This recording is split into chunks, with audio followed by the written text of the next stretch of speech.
Hey, good evening, guys. Looking forward to being back with you this week.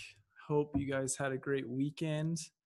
I know that last week we went through a lot, so hopefully you had some good time to practice and to to solidify the things we talked about. So last week we talked about Xcode, we talked about Swift, we talked about optionals and conditionals, as well as loops and functions. So we covered a lot. Did we have any questions on anything that we covered last week? Anything that wasn't clear that you'd like me to touch briefly on today?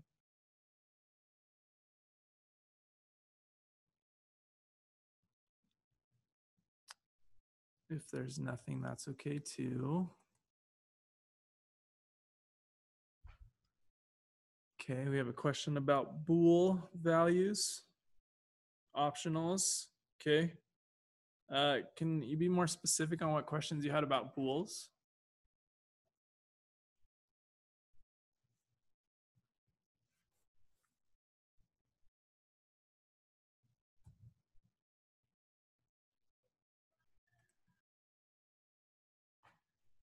Okay, so optionals.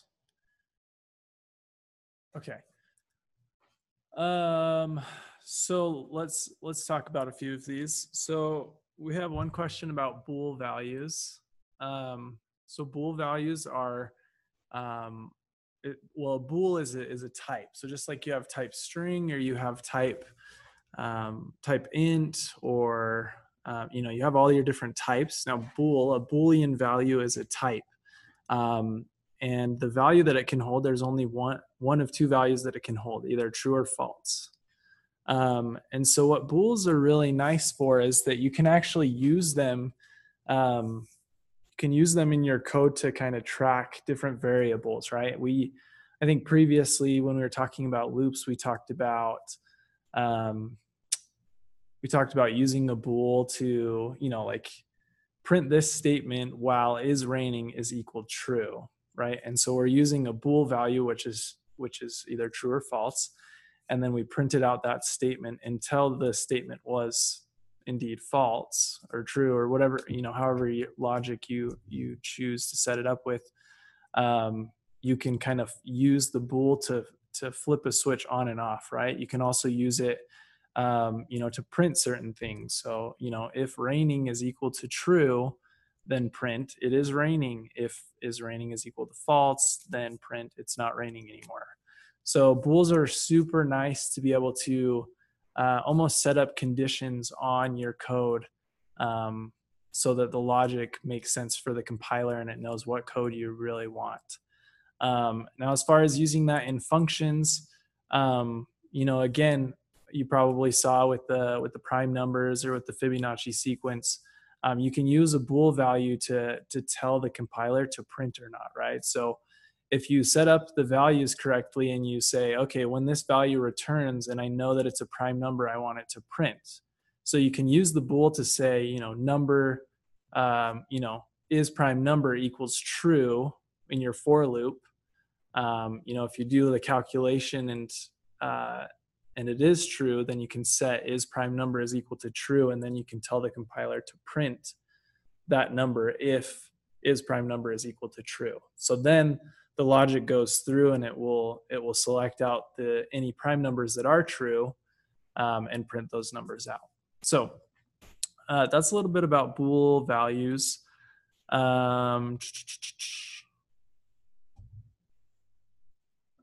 We talked about optionals last week. If you have questions about those, feel free to watch the video from last week. I'm hoping that the example I gave then, it was right before we covered loops and functions. I did another example of optionals that I think will really help with that.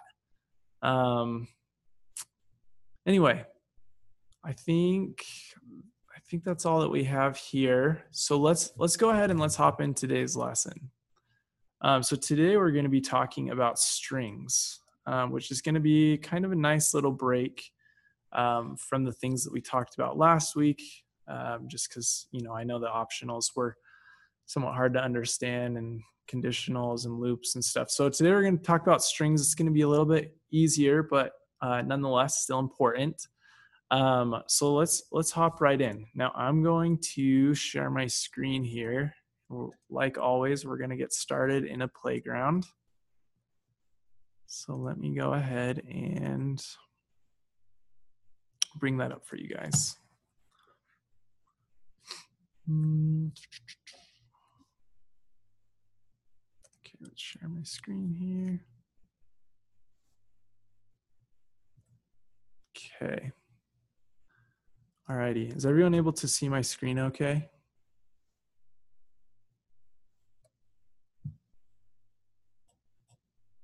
Great. Okay.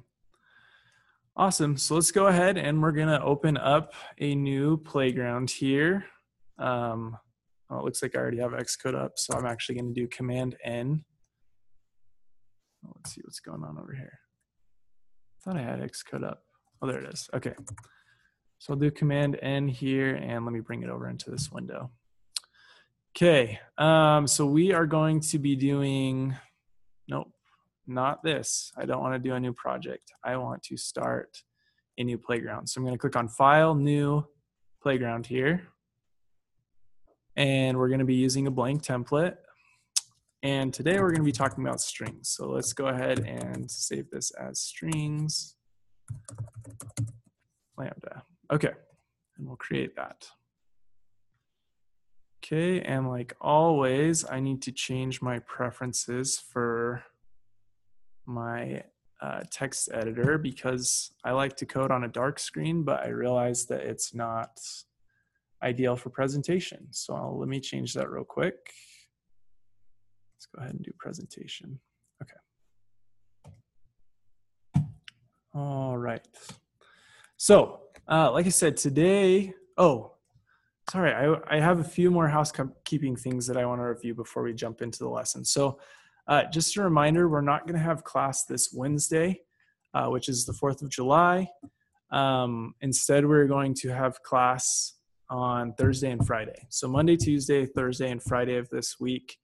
I know, again, I've said, I know that Fridays are going to be a little bit harder because you all want to be out socializing and whatnot, but I promise it'll be worth it if you come to the lesson. So make sure that you're there on Friday. It's also our last day, and we're going to be covering table views, which you pretty much see in any app that you've ever used. So it's a really important lesson, so I want to see everyone there. But again, if you have other things, I know you probably weren't planning on anything on Friday. So if you do have other things, you can always watch the recording afterwards. Okay. Also, those of you who are interested in taking the full-time course with Lambda, make sure that you apply online for that. There will be a code challenge in order to get in. But if you've been paying attention and you've been here and you've been learning, then you should be able to ace it without any problem. So make sure to go online to sign up for the full-time course if you're interested. If not, if you just want to stick it out with these basics, that's totally cool too. So don't worry about it. Anyway, okay, that's all my housekeeping items that I have for today. So let's go ahead and talk about strings.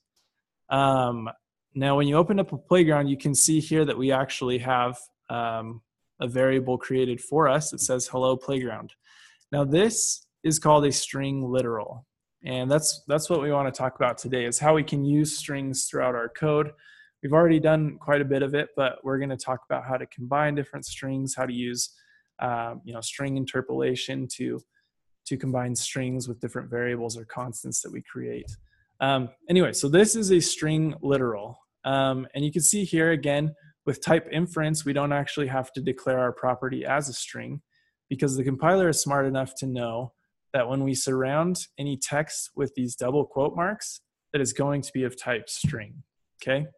So this, in a basic sense, is a string literal. Now, you've probably noticed with string literals that usually you can only do things on one line. And up to this point, we've only really needed to do things on one line. So, for example, if I want to, oh darn, let's see, I need to change this to manual. Manually run. Okay. So If, for example, I run this, and if it works, oh, I guess I need to print it first, huh? Otherwise it's not going to do anything. So if I print my string here, and we hit play, you'll see that it prints out hello playground, okay? So, so we've printed out tons of different strings, but you've probably noticed that we've been pretty limited as far as ways to format that string, right? So let's say, for example, I wanted to have two different sentences. So let's say I wanted to print my name on two different lines. I'm going to do variable name equals Johnny, and then if I want a new line, I can just push enter and do Hicks, right? Okay. Actually, you can't do that. And so you probably saw that the compiler got really confused when we hit enter there. So the thing about string literals is that it has to be on one line of code. Now that doesn't mean that the line of code can't run into a second line, right? So if I have this, it's really teeny, and I type in a bunch of gibberish, obviously that's okay because it's still technically on one line of code. You can see here, if we look at our line of code, it's still on the same line of code. But a string literal all needs to be on one line, okay? So the question is then, how can we add some more formatting to these string literals? How can we, if I want to create paragraphs, how can I do so in here? And for that, we have what are called escape characters, okay? So escape characters will actually allow you to, I guess, why is it called an escape character? They'll allow you to escape the context of your string and add in different characters that you normally wouldn't be able to type, right? So my example before, we wanted to print out my name, my first and last name on two different lines. So if I just do Johnny Hicks, this is going to be on one line right here. Oh, sorry, I got to print out my name. And this should be equals to. Equals. Okay. Let's go ahead and play this. And so it prints out my name, Johnny Hicks, okay? So escape characters, there are a few different kinds. So one of them, and I'm just going to code these out, is going to be a new line, okay? So if you want to have space in between your different lines of code, to do a new line escape character is \n, okay? And the way that we use escape characters, it's always going to be preceded by a backslash. So another example would be using a backslash. Let's say for some reason you wanted to use a backslash in your code, or in your string, sorry. You would actually do \\. So a backslash preceded by a backslash would add just a backslash to your string, okay? Another common one would be if you wanted to have quotes, okay? So you can see that this is surrounded by quotes. And so if I were to just simply insert other quotes, the compiler would get confused again. So what if I said, Johnny Hicks said, hey, what's up? Okay, and then add a second quote. You can see that the compiler doesn't really know what's going on. But if I want to, so here's an example where I can use an escape character.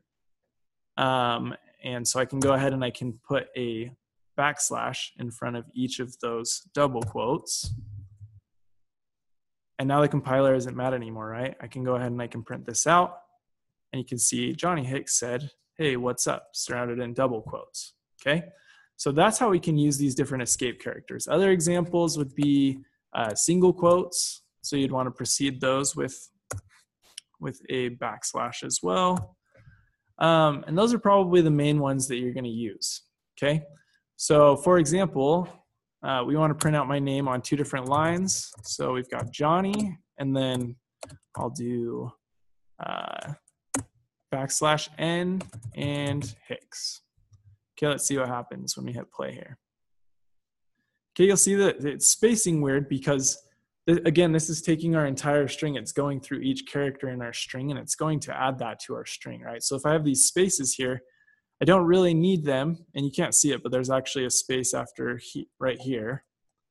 Okay, and there's one before the H. And so I can actually just exclude both of those spaces, right? Because I don't need any spaces to separate my names. Okay, so Johnny Hicks. Alrighty. So that is how these escape characters are going to work. So let's do another example. And I'm going to have a string, and the string is going to be something like this. It's going to be, the boy cried. If we could spell cried. And then 2 lines down, it's going to say wolf. Okay, so let's go ahead and run through this example. Okay, so I'm going to have, we're going to first have our string, and then we're going to print it out. So let's go ahead and do let string equal, and we start with our double quotes.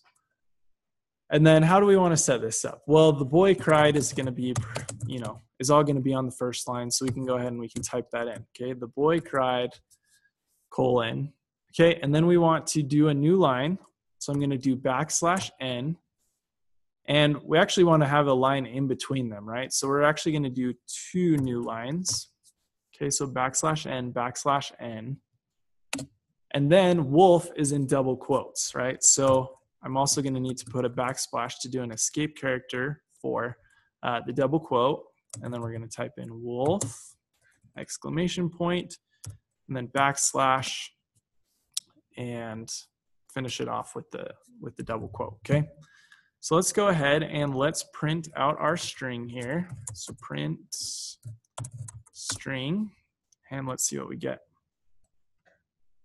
Okay, the boy cried wolf, with a new line in between the 2 phrases. Okay, awesome. So that is an example of how we can use string literal along with escape characters to format a sentence, right? Now that is pretty tedious, and you probably never ever want to have to do that, because who's going to remember to put all these backslashes before all of this? Swift has something that's called a multi-line string literal. And I actually didn't know about these today. So it shows you how often I use strings. But a multi-line string literal allows you to get rid of any of these escape characters and instead put the body of your text as you would in any other text editor, right? So the way to create a multi-line string literal is if you create your property, right? So I've got my string here. We're going to begin this with 3 double quotes, okay? 3 double quotes. And then I'm going to push enter, and I'll push it a couple of times. And then we're going to end it with 3 double quotes, okay? So this whole property here is going to be my multi-line string literal. So now if I do the same thing, so if I do the boy cried wolf, exclamation point, and we hit play, you can see that it prints the exact same thing, okay? So this is a much easier way if you're creating strings that you want them to be formatted, it's much easier to use a multi-line string literal, because you can include all of the text and all of the things that you would want in it right there within the body of the string literal, which again, the body is between the triple double quotes, okay? Alrighty, so string literals, multi-line string literals. Let's talk about how we can combine strings in code, okay? And there are two main methods that we're going to go through today. One is called string concatenation. Okay, I think I spelled that right. And the other is called string interpolation.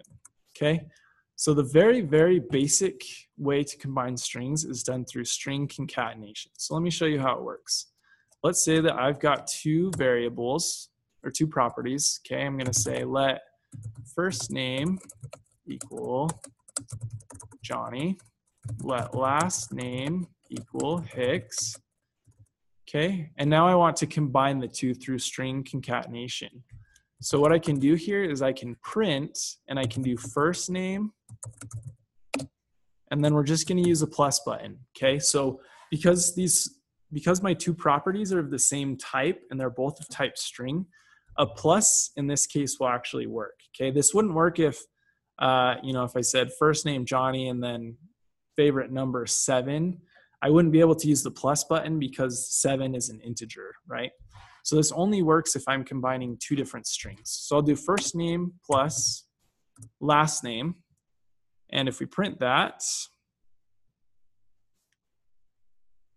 you'll see that we get Johnny Hicks. Okay, so we're missing something. So we can actually include more pieces of string within this, right? So for example, I need a space in between first name and last name. So I'm going to create another string literal within this and just have it be a space right here, right? So first name plus string literal space plus last name, and we hit play here. You can see that now we've got Johnny Hicks. Okay, so that is how we can use string concatenation to combine different strings. And again, it only works between two different strings. And then any other things that you'd want to add. So if I wanted to add a period, I would also need to do plus period and create another string literal, right? And we can play that and Johnny Hicks period. Okay, so this is string concatenation. Again, really simple, but maybe not the most useful, especially because we're going to want to use maybe there are cases where we want to have a property that's an integer and we want to include that in our string. Okay, so that's where string interpolation is going to come in. Okay, so let's talk about string interpolation. So let's say, for example, that I want to let's combine an integer with a string. Okay, so let's go ahead and create two properties. So let's say that I have a farmer and I want to see how many cows this farmer has. Okay, so let's go ahead and create a property. Let number of cows equal 72.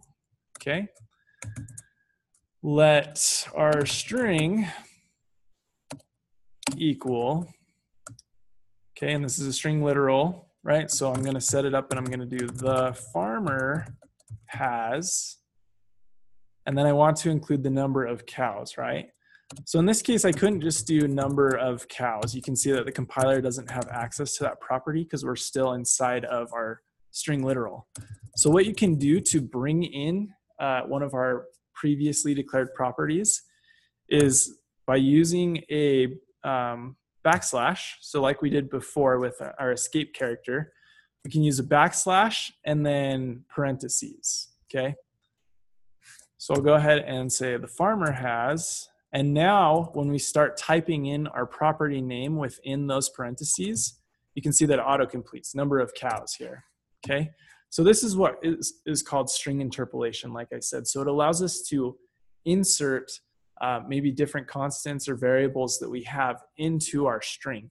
And this is a much more powerful way to do this because we can create dynamic strings over time, right? So the farmer has 72 cows, and then say one of the cows dies. If we have something that's observing the number of cows, then the string is going to change, right? So it's really nice to be able to have these different properties here. It's nice to be able to pull properties into our strings, okay? So I'll go ahead and let's then print our string here, and we hit play, and we see that the farmer has, oh, and I should probably finish the sentence with cows, and we hit play. The farmer has 72 cows. Okay, so we just had a question. Does the backslash work in a multi-line string? Okay, so let's go ahead and try it. So let's say let multi-line string equal, okay, and this is how we set up a multi-line string. The farmer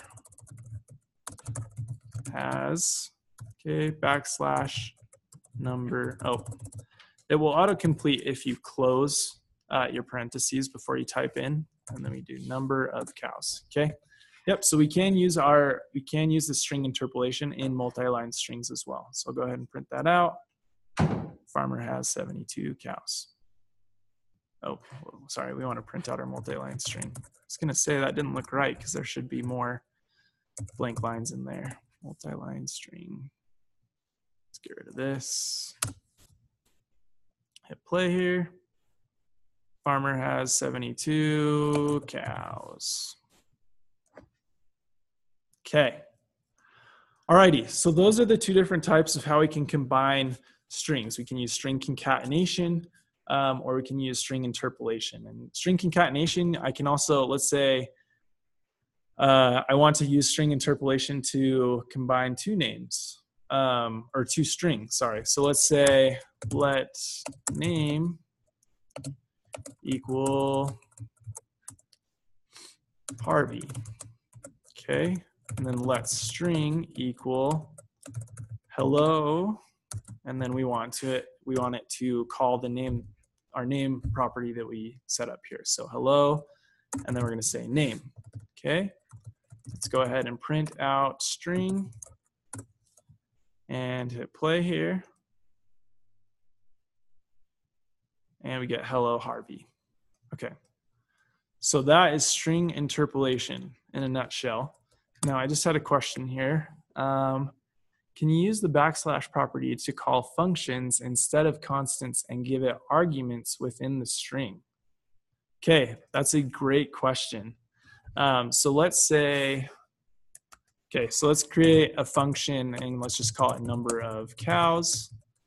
And again, when we want to create a return for a function, we create our little arrow right here. So we do hyphen and then the arrow to the right, right?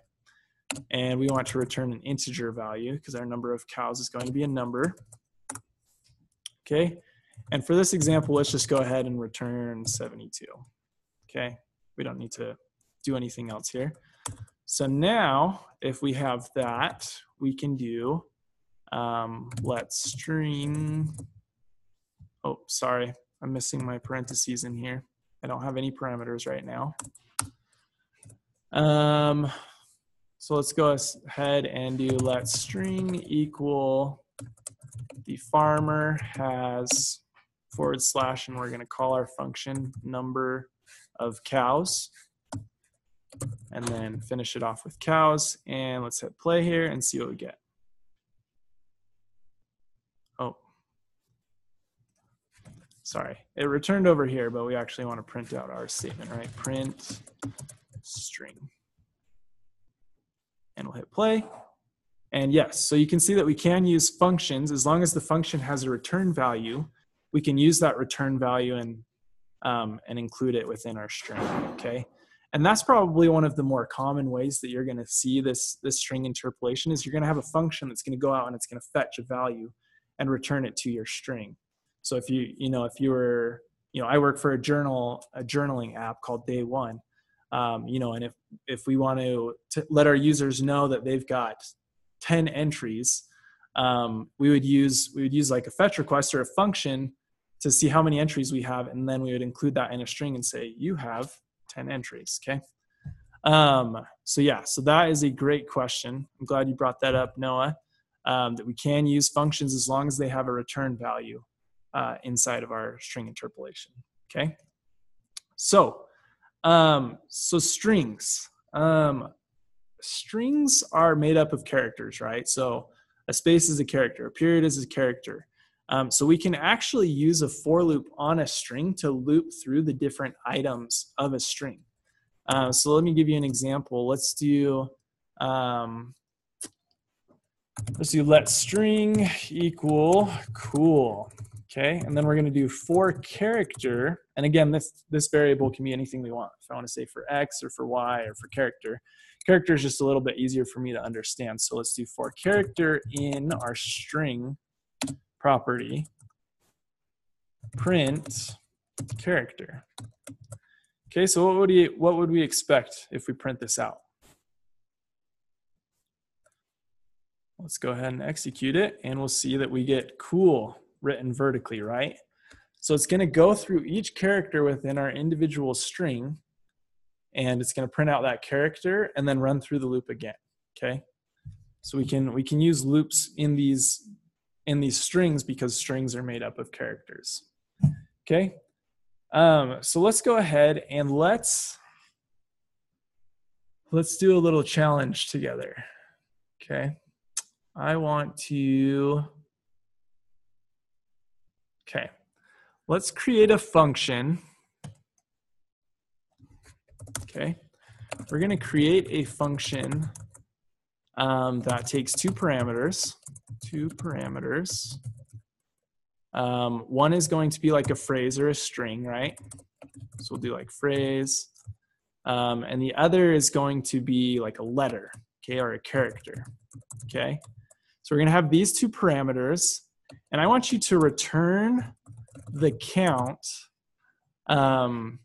of that type of character within your string, right? So if I wanted to call this function and I wanted to say, okay, this function is going to be able to go through my string and tell me how many times the letter B is in it, okay?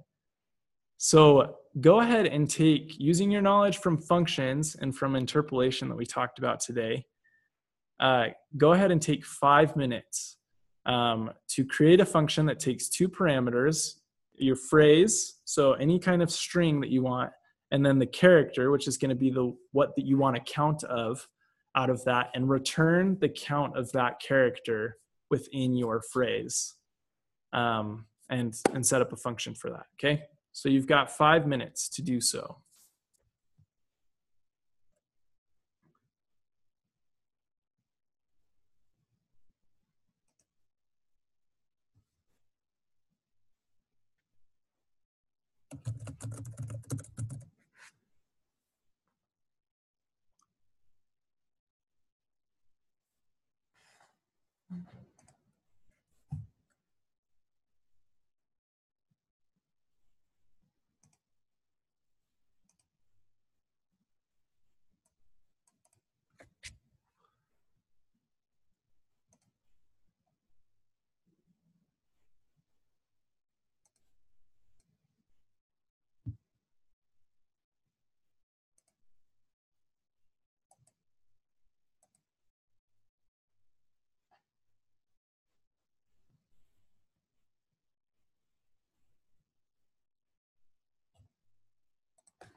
All right, just take about another minute.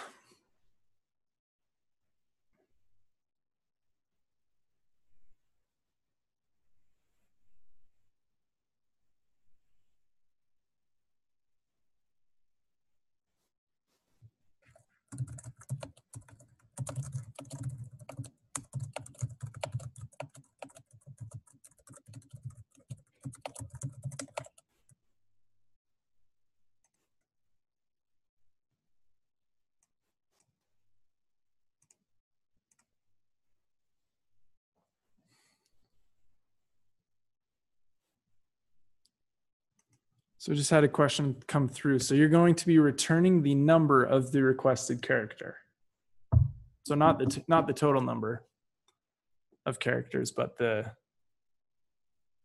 the requested character. Okay, so let's go through it. Okay, so again, to declare a function, we start with func, and I'm just going to name this number of characters. Okay, and we know that we're going to be returning an integer value. Okay, and then we have two parameters here. So the first parameter is going to be my phrase or my string, and that's going to be of type string. And then we're also going to have character, which there actually is a type called character. Okay, so I'm gonna have one parameter be of type character. Okay. Now the compiler is already getting mad at us, saying that we need to return our integer value. Well, that's okay. Let's go ahead and we're gonna say for, and let's just do for letter in, and then we're going to use our phrase parameter, right? So for letter in phrase, using a for loop here, and then we need to set up conditional, right? Oh, sorry. We also need to have a variable that's keeping track of our count, right? So I'm going to go ahead and say let count be of type int, and we're always going to start it off with 0. Okay, so for letter in phrase, if my letter is equal to my character parameter, then we want to up my count by 1, right? So I'm going to take my count, and we're going to do plus equals 1. And then that's also going to be our return value, return our count, okay? Because we want to give a count of the number of that character within a given sentence, okay? And this should be a variable, not a constant, because we're changing it. Okay, so let's give it a shot. So I'm going to call number, if there is no int on count, will it be a string?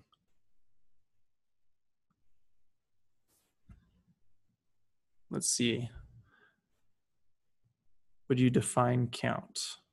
So our count right here that we're using is just going to be an integer, right?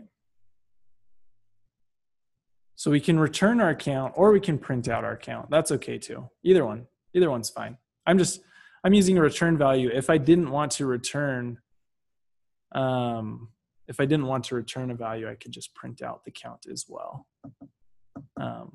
But in this case, I want to return one just because we're practicing our return values.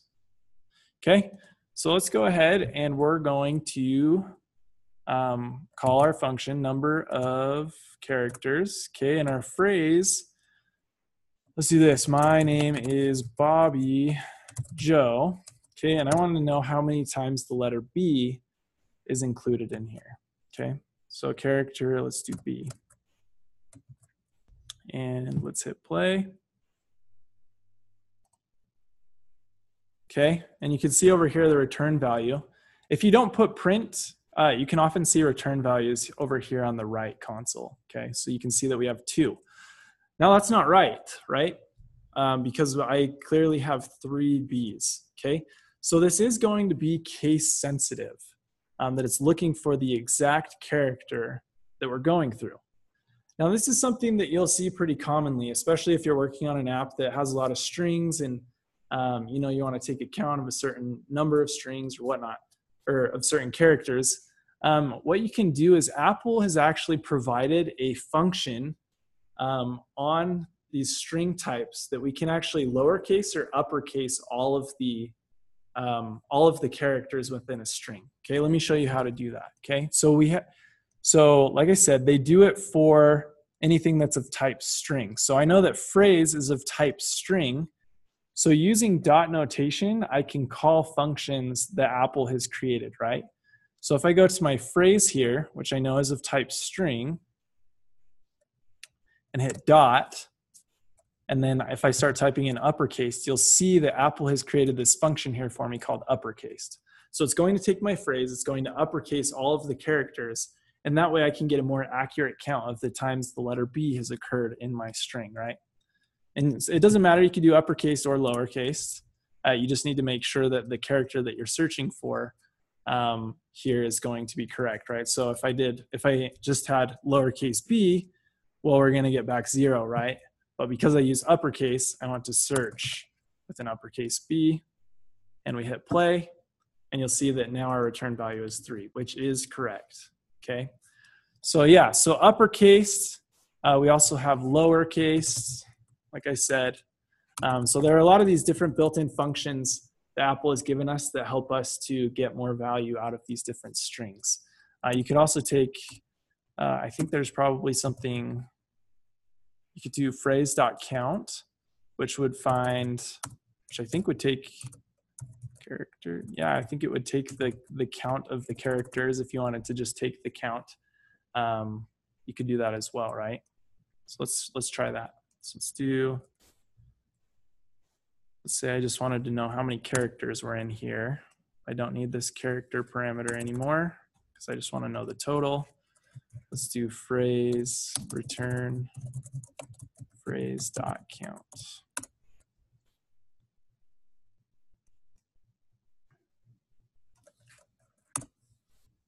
And let's see what happens.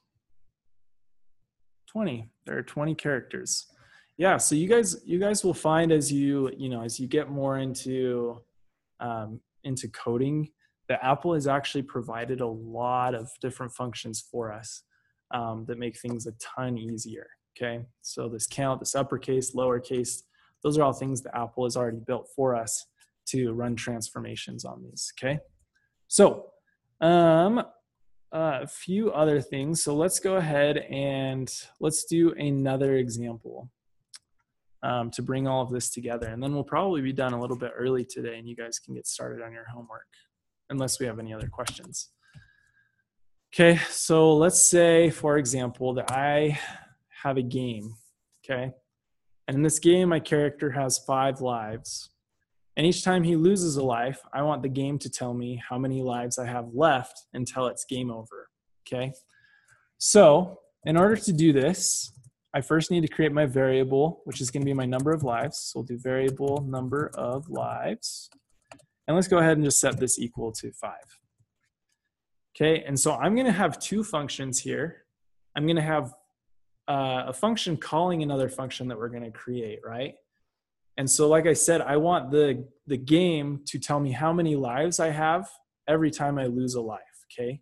So we're gonna have one function where I lose a life, but that also calls the function that will tell me how many lives I have left, okay? So let's start with how many lives we have left function, okay? So we're gonna do function number of lives left, and we're going to want to use a string interpolation here, right? And taking in our number of lives. So I'm actually going to pass my number of live variables in here. So we're going to have that be a parameter. So we'll do lives, and that's going to be of type int. Okay, and then we are going to, let's not have a return value. Let's just go ahead and print. So number of lives left, okay? So we're gonna have a string here. So let's do let string equal you have, and then we're gonna do some string interpolation, how many lives we have left. So let's do you have lives, use our lives parameter here. You have whatever number this is, lives left. Lives left, okay? Now we want to use a conditional to check to make sure, see what the value of lives is, right? Because we want it to print how many lives we have until it tells us game over, okay? So now we're going to say if lives is greater than 0, we want to go ahead and print our string, okay? And that's all that we need to do there because this is already going to take in our parameter of lives, okay? Else print game over. Okay. Alrighty, so here's our function that's going to tell us how many lives we have left until the game is over, okay? So now we want to create another function where we actually lose a life and where this can be called, okay? So I'm gonna call function, and let's go ahead and just do lose life. I don't need any parameters. And we're going to take So every time I lose a life, my number of lives is going to go down by 1, right? So every time this is called, I want it to take my number of lives property and I want it to subtract 1, okay? Minus equals 1. Okay, and now I want to call my number of lives left. Okay, so I've lost a life, and then we're going to call our number of lives left, and our parameter here is going to be a number of lives. Okay, so this function would need to be called after we lose the life, right? Because if we called it before, number of lives is still going to be equal to 5, and then it would print out that you have 5 lives left instead of 4. So we need to subtract the life first, and then call our function using our lives variable, okay? So let's go ahead and now that I've got these two functions set up, we're gonna call, now we just need to call our lose life function because lose life is already also going to be calling number of lives left. So we'll do lose life and let's hit play. And we have 4 lives left, okay? We lose another life. Let's hit play. We've got 3 lives left, okay? So on and so forth. Looks like our conditional statement is working. And let's just do it again. Lose life. Okay, so you can see that it printed out 4 lives, 3 lives, 2 lives, 1 life, well, 1 lives, and game over, okay? So I hope that was a helpful example to hopefully combine a lot of these things that we've been talking about through the week. Calling functions, using parameters, using string interpolation, you know, and that's what we kind of want to do as we do these practices, and is go through and talk about things that we've already reviewed and use them all together, right? Because every piece of what we've learned is important and helps you become a better developer. So anyway, this was a good practice to see how we can call these functions and use a lot of the different string interpolation things that we've used. And that is all that I have for you guys today. So I told you strings was going to be a little bit quicker, a little bit easier.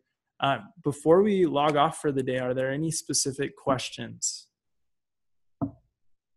about anything about what we talked about today or anything else that we've talked about in the past?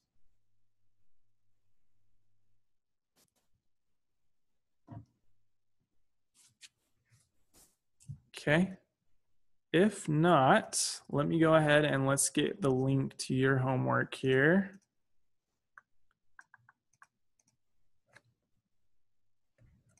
And you guys are going to be doing strings exercise.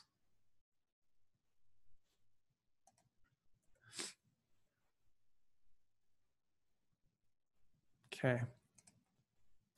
So here is going to be your assignment. So we're going to be doing Swift strings. And it looks like, sweet. So you guys actually aren't going to be doing just a playground. Looks like you're actually going to be working with outlets and actions, IB outlets and IB actions again. Cool. So that will get you a little bit more practice with Xcode and using storyboards and whatnot.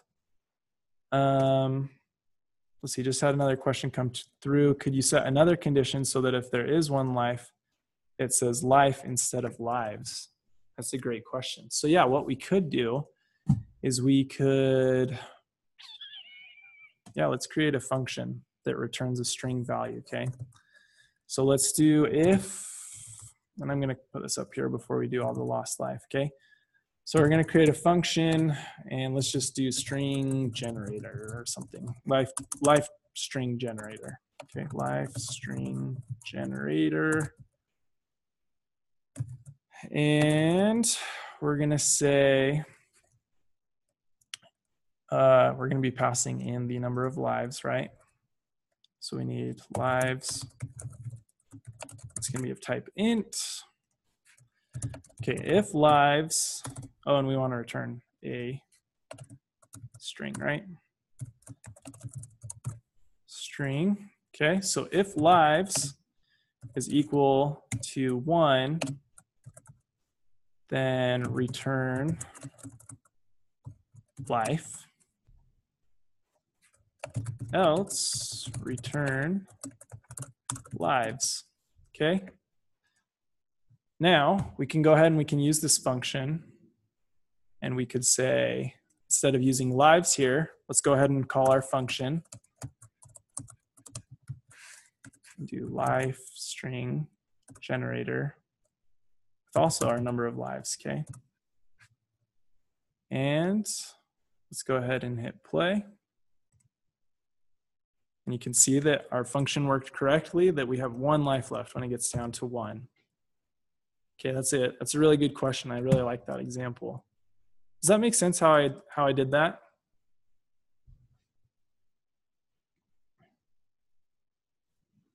Let's see. Some of the questions, we've had a couple come through as I was doing that, okay? So using a foreign expression for a string will automatically use each character in sequence for the duration of the foreign expression. Yes, it will loop through every character within the string. Why do I sometimes declare a return for a function and sometimes not? That's a great question. So in this case, I wanted to have a return value because I needed to use whatever I returned here as in order to generate this string, right? Because you can use return values directly in this string interpolation, but if I didn't have a return value, you can't put that inside of this variable or of this constant, right? You would need to have a return value, because if you're returning it, it's almost saying live string generator is a property. It's a string property, and so it's like a live string generator is a constant that I can use in here now. Okay, so because I'm returning a string, it's going to be of type string. It's a function with a return value of type string, but it's like it's using a string as if I was just using a property. Hopefully that makes sense. I know I kind of walked around that a lot.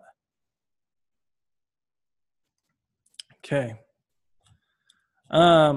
Okay, perfect. So again, let me drop the link to your homework in the chat here. Okay, and I will also include it in Slack so that you guys have 2 ways to access it. Channel. Link. Okay, perfect. Well, guys, you've been great tonight. That's all that I have for you. So go ahead and get started on that homework. And like normal, you'll be meeting with your project managers in probably about an hour or so. Tomorrow, we're going to be covering collections, so arrays and dictionaries. Again, no class on Wednesday. And then on Thursday, we're going to be talking about creating our own custom types. So just like we have, string types and integer types, we're going to learn how we can create our own custom type. Like if I wanted to create a car type that had like a model, a year, we're going to talk about that. And then on our last day, we're going to talk about strings or about table views. So we've got a lot of great stuff prepared for you guys this week. So make sure to come back tomorrow to learn about collections, and good luck on your homework, guys. Have a good night.